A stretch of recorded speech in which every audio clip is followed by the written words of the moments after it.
রাষ্ট্রপক্ষ থেকে আমরা কিন্তু ক্লিয়ার করে দিয়েছি এভিডেন্স অনুসারে যে তারা এই অপরাধ ঘটিয়েছেন। আর স্টেট ডিফেন্স লয়ারের পক্ষে আপনারা খেয়াল করেছেন উনি একটা সাক্ষ্যের কথা বলেছিলেন, উনি ঘটনার সময় নেশাগ্রস্ত ছিলেন।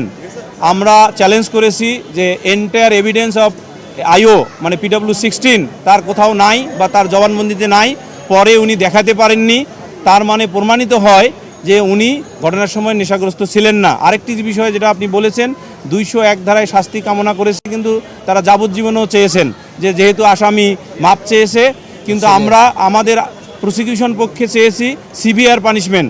সিভিয়ার পানিশমেন্ট বলতে দুটো পানিশমেন্ট আছে আইন অনুযায়ী, একটা হলো মৃত্যুদণ্ড অথবা সশ্রম কারাদণ্ড, এই দুটোর মধ্যে আবার সিভিয়ার পানিশমেন্ট হলো মৃত্যুদণ্ড। আমরা সেটাকেই মিন করেছি মাননীয় ট্রাইব্যুনালে। 164-এ এই কথা নাই যে ঘটনার দিন তিনি নেশা করেছেন, এই কথা কিন্তু 164-এ নাই। সেটা আমরা আদালতে চ্যালেঞ্জ আকারে দেখিয়েছি, তখন স্টেট ডিফেন্স লয়ার এই বিষয়ে আর কোনো কথা বলেননি, তার মানে মেনে নিয়েছেন যে হ্যাঁ এটা তার ভুল সাবমিশন হয়েছে।